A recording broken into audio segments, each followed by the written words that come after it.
Andrew Carnegie wrote an article in, I think it was the North American Review in 1879, called Wealth.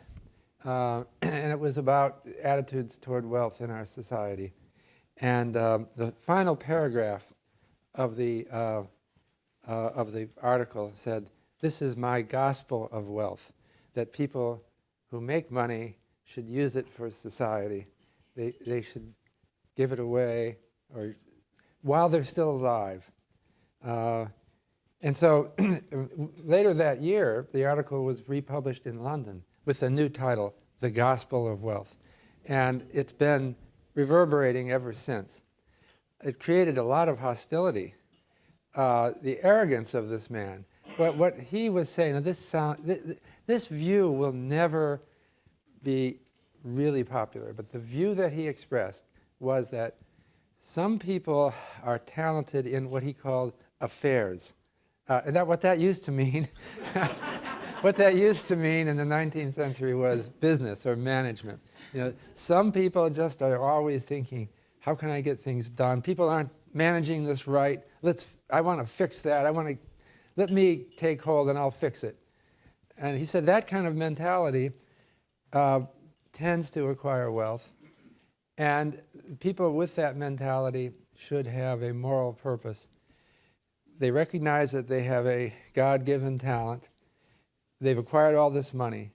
The dumbest thing to do would be to leave it to your children, because they probably don't have, the same. They may be above average, but they're not you.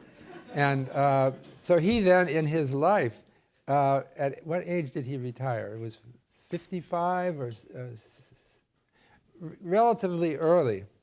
And he devoted the rest of his life to giving away his fortune. And the Carnegie Council is one of the things that he supported. But I have a recording, a podcast of Andrew Carnegie. This is maybe the oldest podcast on the web. You can search for it. And it's Andrew Carnegie describing what I just told you, the gospel of wealth.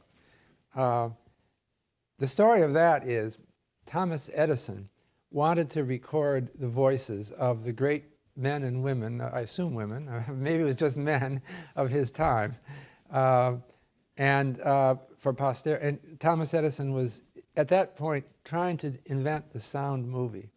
So he got Andrew Carnegie in his studio, and he said, "We're making a sound movie of you with this theory, explaining your theory." So it went on for like 5 minutes. But and Thomas Edison was never successful in making a sound movie, or at least it's lost. All we have is the soundtrack. So you can go to my website, or you'll find it anyway. It's all over on the web, and you can hear it in his own voice. It's the only recording of Andrew Carnegie that survives. It's only one.